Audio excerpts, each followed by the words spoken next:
With the news of Martin Scorsese's The Killers of the Flower Moon premiering at Cannes this year, we want to take a look back at the career of one of the greatest film directors of all time and rank his films. Now, unfortunately, we have not seen all his films, even some of the more significant ones, like The Last Temptation of Christ and Silence. But he's made so many goddamn movies that you can make a whole list of just the ones we haven't seen. For clarification, here's a rundown of the ones we haven't seen.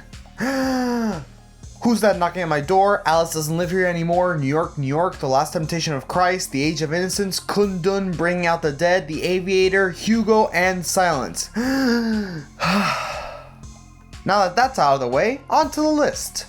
10. 10. Number 10, Mean Streets.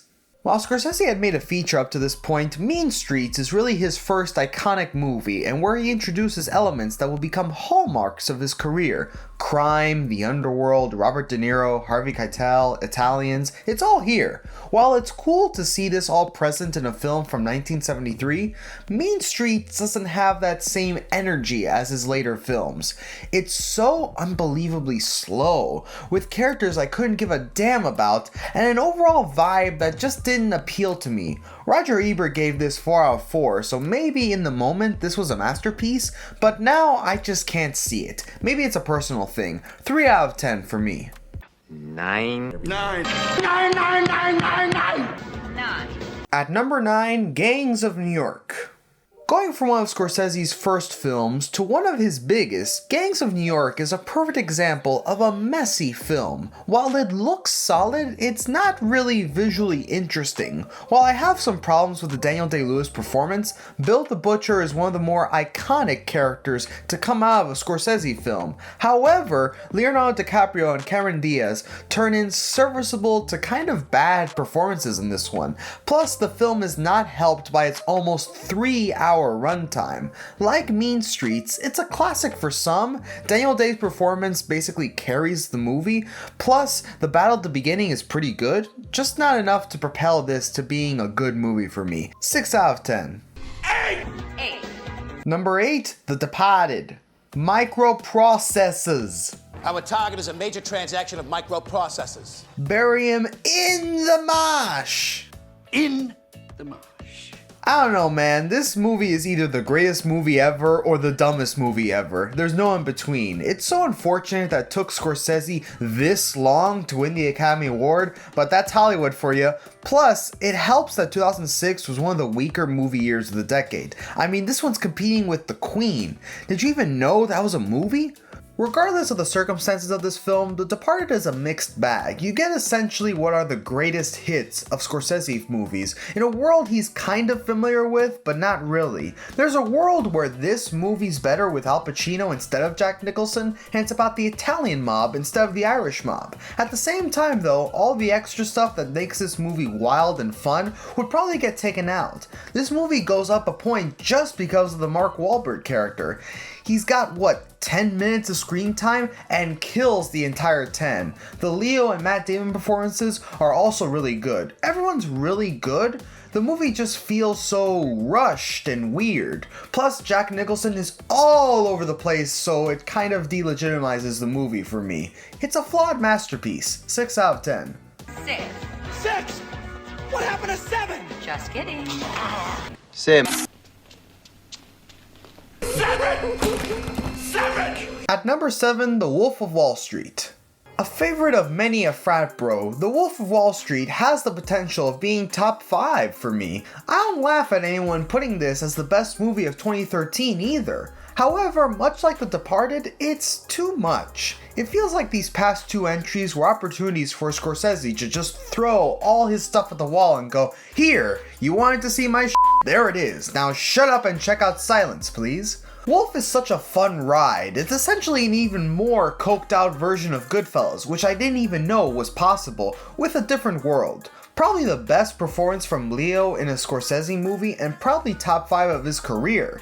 It seems like he's having a lot of fun here. The movie falters though with just how extra it is. It's by design, no question, but I found myself almost getting bored or tired of how relentless the pacing is. Maybe I'm being too grumpy about this, I don't know. 7 out of 10.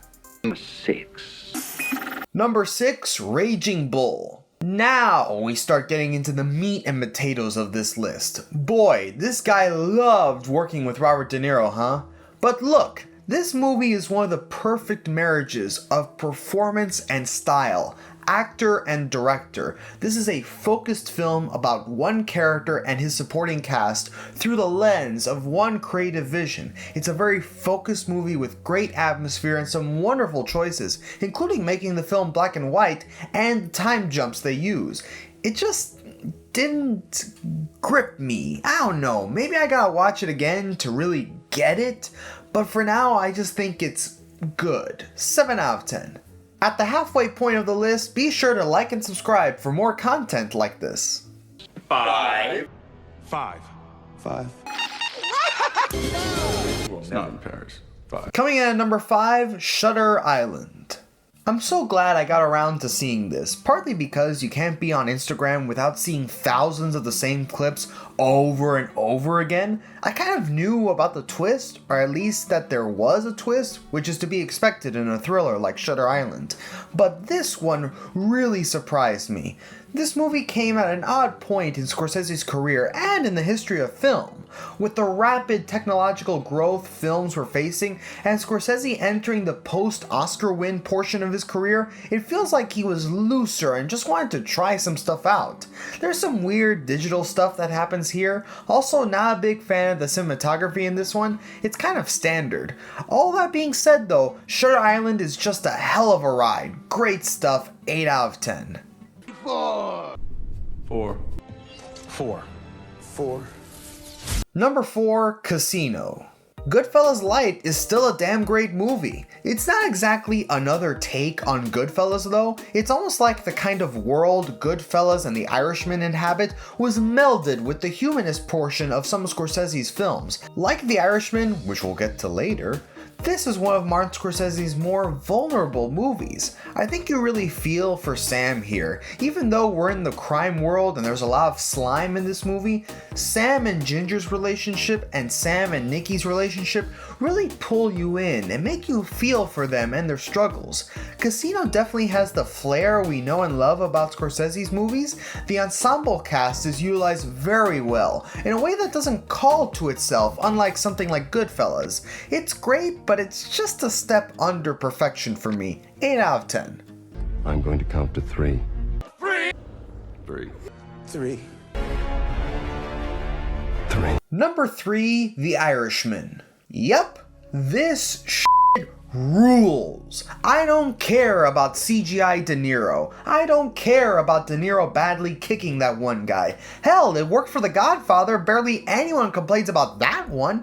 This is just so rewarding of a watch. The way Scorsese lures you into Frank Sheeran's world and introduces you to what he does, who he's involved with, it is still so cool that we got a Scorsese movie with Al Pacino, Robert De Niro, and Joe Pesci. Sure, they look like a strong gust of wind can blow them all away, but they really bring it. Pesci was a surprising one for sure, especially given how little work he did from Lethal Weapon 4 to here. The colors are perfect. It's a wonderful story that deals with such deep themes about death and service. I don't care how long it is. It could have been 5 hours long and I think it would have still been great. 9 out of 10. 2.